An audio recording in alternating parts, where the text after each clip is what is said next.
So what is AIFilm3 and why does it matter? AIFilm3 started a project for me. It was a little over a year ago, in May of last year. I had a little background about myself, kind of helps bring this up. I've been in technology for 27 years. I've worked for higher education and government mainly. That's a large part of my, I've worked on multi-million-dollar grants. The last one was actually a $36 million grant to build dark fiber infrastructure to the non-served and underserved communities of Arizona. Well, prior to that, I was working at NAU as director of IT. And we were looking at what AI and IoT devices do for the quality of life for students. Wanted to see how that improved their life. Well, my daughter is 22 years old, and she suffered a brain hemorrhage when she was 14 months old. She suffered a brain reacting to vaccines that caused her to lose her ability to touch her fingers, talk, stand, walk, all of that's gone. So she's been through therapy throughout her entire life. Well, at the age of 18, you age out of therapy. That's what happens with people with disabilities. They no longer qualify for specific therapy. So I was at work one day, and then I discovered this generative AI thing. I thought, oh, this is kind of interesting. Started playing with it. I took it home and I showed it to my daughter. She took the time, and I showed her how to do it, type it into her iPad, and she would type it in. And what came out with these images, that I realized my daughter has this voice that I'd never heard. She has a story to tell me that I didn't know existed. So as a dad, I realized there's probably lots of dads, lots of moms, there's probably people all around the world that have never had a chance to see what they thought and felt in a way that mattered to them for somebody else to understand. So I took it upon myself that I'm going to say, you know what, if it happens to me, it's going to happen to other people. I started this project. I went to AMC Theater and said, I have this idea. I want to go ahead and showcase a bunch of films and art and stuff like that made with AI. And their resistance was not that it was AI. The resistance was, do you have $1 million insurance policy? Do you have an LLC? So I asked them, what else do I need? They gave me that list, and I went back and I got it all done. I started a company. I started an LLC. I got the insurance. I put open calls out. I found all these different tools that are out there, discovered, played around, learned where to find it. These open calls, we had, last year was our first year doing it. So I put on this little event, thought it would be fun to see how it went. I self-funded it, self-promoted it. We had 415 attendees from the public. 60 of those were people that were submitting films. We had 25 countries who were represented. We had people that came out from Australia and South Korea to come see their film at AMC in Glendale, Arizona.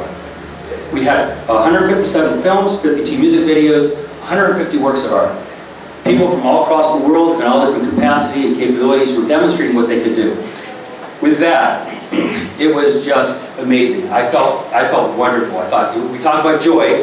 The joy that I felt was not mine. It was everybody else that was participating, and I realized what it did for them. So AI became a place for me to start talking to people and showcasing that AI is not about copyright. It's not about privacy. It's not about proprietary information. What it is about, it's about stories. It's about enabling people, letting people use a tool that they've never had access to before, that they maybe don't have paper in some countries. They don't have a pen, let alone a teacher to teach them how to do something properly. Now they're doing it on their own.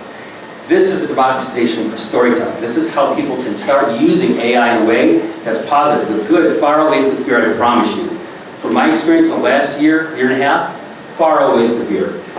This year, we already have over 500 films submitted. We have over 62 countries that are represented in those submissions. And that's only films. That's not including our music videos, that's not including our art. We're doing gaming and fashion because AI touches all of those things in entertainment. And everybody has a reason of participation in some process.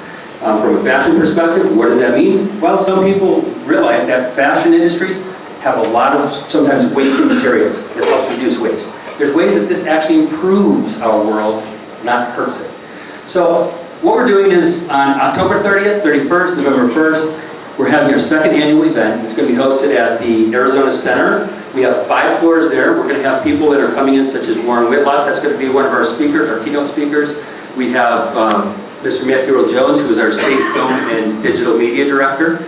We'll also be speaking. We have a number of people on panels that are from gaming industries, that work for Sony, that have worked for different companies that we all know. And they're out here to talk about that opportunity that AI creates. They're not advocating, they're not selling anything that's going to promote you to buy their stuff, but they're actually just showing that this matters and that our education and our experience is part of what's going to happen in developing what that means for everybody. So with that said, I invite everybody to please come on out. It's going to be an amazing event. On Friday night, we have, which is the 31st, We are doing a red carpet event. We have Samantha Goldberg, who does the Oscars, Emmys, and Grammys for the red carpet events on E-Television at a point, is now going to be coming out, and she's going to be hosting a red carpet event. She did it last year for us. She had so much fun, she's doing it again. And so we're going to have media coverage. The red carpet's going to happen. We have artists, poets, we have, you name it. It's going to be an amazing experience. So please come on out, and thank you so much for the time. I appreciate it.